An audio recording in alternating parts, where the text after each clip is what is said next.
아프지 마요. 여성건강지킴이 변승원입니다.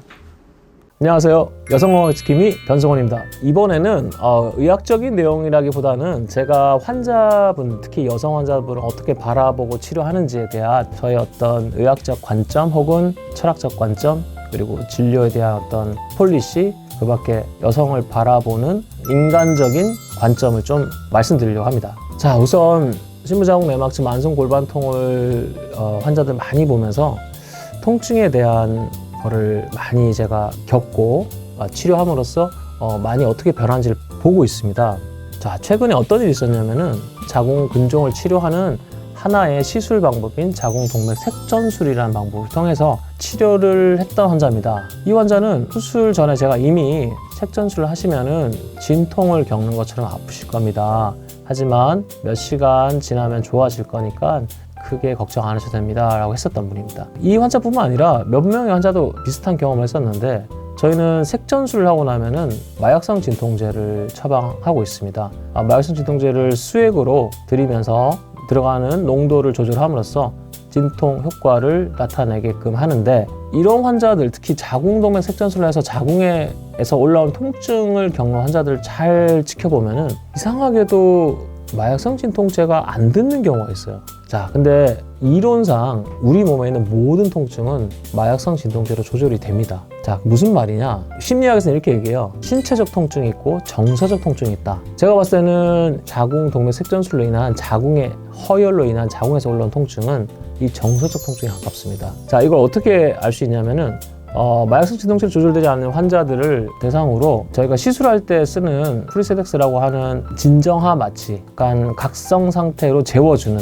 약이 있습니다. 그런 약을 쓰면은 희한하게도 환자분의 통증이 줄어듭니다. 자, 정말 아픈 통증이라면은 자더라도 통증을 느끼게 되겠죠. 근데 환자분을 재웠더니 좋아졌어요. 이거는 무슨 말이냐면은 생식기, 특히 자궁에서 올라오는 통증은 정서적 통증에 가깝다는 뜻입니다. 자, 여기서 이제 여러 가지 문제가 발생해요. 이거를 이제 조금 더 여러 군데로 이제 넓혀서 생각하면은, 자, 보통 생리통이 색전술을 하고 나서 생기는 통증하고 비슷하고 보는데 생리통에 대한 여러 가지 반응이 있습니다. 근데 대부분 물어보면은 불편한 거 없냐고 물어보면은 불편한 건 없어요. 근데 생리통은 어떠세요? 이렇게 물어보면은 생리통은 심해요. 그래요? 그러면 심하면 어떻게 조절하세요? 하면은 대부분이 참아요. 어떤 분들은 약을 먹어요. 그래요? 몇 알 드세요? 한 알, 두 알. 한 알, 두 알 먹으면 좋아집니까? 안 좋아진대요. 근데 왜 더 안 드세요? 더 먹으면 안 좋을까 봐요. 자, 이걸 보면은 여성들은 약을 싫어하는구나. 그리고 여성들은 생리통을 잘 참는구나. 저도 이렇게 생각했습니다. 근데 제가 첫 번째 들었던 이 예를 비유를 해서 보자면은, 어찌 보면은 잘 참는 게 아니라 우리 몸이 그걸 참을 수 있게 하는 어떤 상대적인, 그러니까 반대급부를 주고 있는 겁니다. 자, 모든 이론상 자궁에서 오는 모든 통증은 누구나 생리통은 없을 수가 없어요. 통증이 이만큼 있으면은 이 정도의 반대급부에 해당되는 뭔가를 주는 거죠, 우리 몸이. 그래서 이 통증을 잘 견딜 수 있게 만들어주는 거예요. 왜 그러냐? 진화론적으로 봤을 때 여성 환자들이 생리통을 견디지 못하고 진통을 겪지 못한다면은 우리는 출산, 임신할 수 없습니다, 절대로. 모든 환자들이 출산, 임신을 하려고 하지 않을 거예요. 근데 이런 반대급부에 무언가가 있기 때문에 참을 수 있는 겁니다. 이 반대급부에는 반드시 감정적인 중추가 연결되어 있다고 봅니다.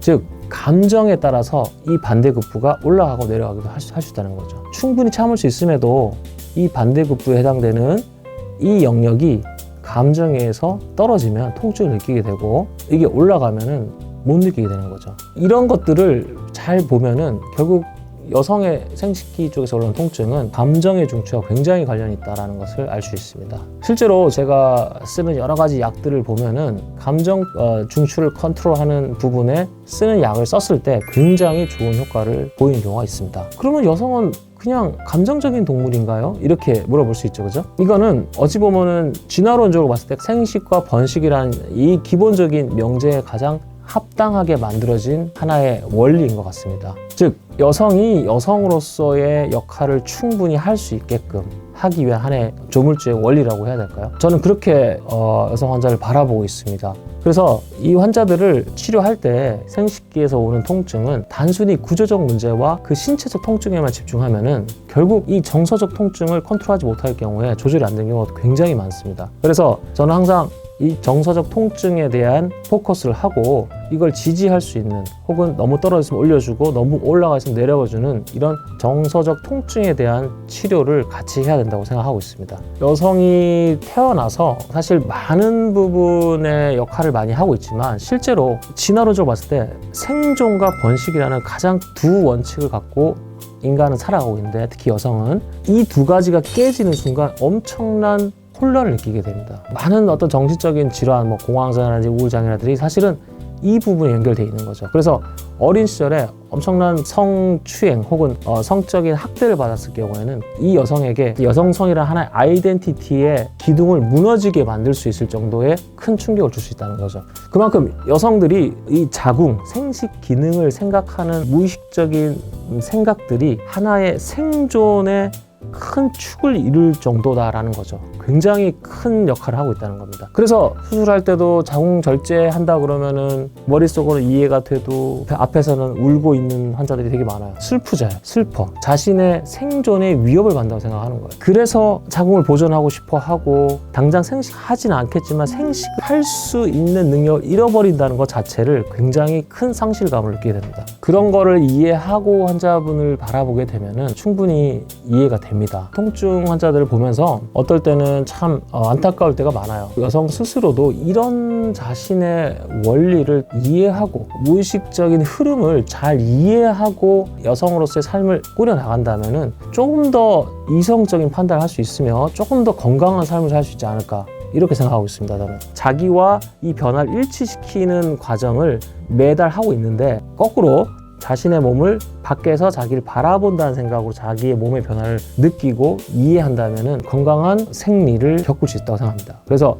제가 만들어낸 말이죠. 생리명상. 매달 생리를 시작해서 배란이 되고 다시 생리를 사는 이 한 달의 과정을 매일매일 자신의 몸의 변화를 한번 이해해보라. 그러면서 자기 몸의 변화와 생각의 변화와 감정의 변화를 느껴보면은 누구나 가지고 있는 여성의 무의식적인 사고를 이해할 수 있게 된다. 그래서 내가 감정이 흔들려서 내 생각이 바뀌는 게 아니라 내 생각이 그 감정 위에 올라가서 감정을 컨트롤할 수 있는 상황이 올 수 있다라고 생각합니다.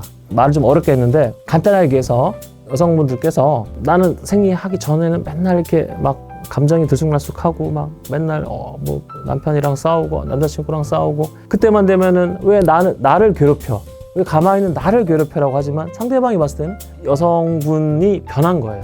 몸에 찌뿌둥함과 뭐 불편함이 자꾸 생기니까 힘들어지는 거죠. 그 힘들어짐을 자기 몸의 변화에 의해서 생겼다고 생각을 해야 되는데 그거를 다른 사람이 나를 괴롭힌다고 생각하는 경우가 많아요. 그러면서 막 여러 가지 갈등이 발생하는데, 이거를 자신의 몸의 변화를 자기가 들여다볼 수 있는 그런 시각으로 한번 해보신다면은 굉장히 이성적인 사고 그리고 건강한 삶을 살 수 있지 않을까 생각하고 있습니다. 네, 생리명상 기억하십시오.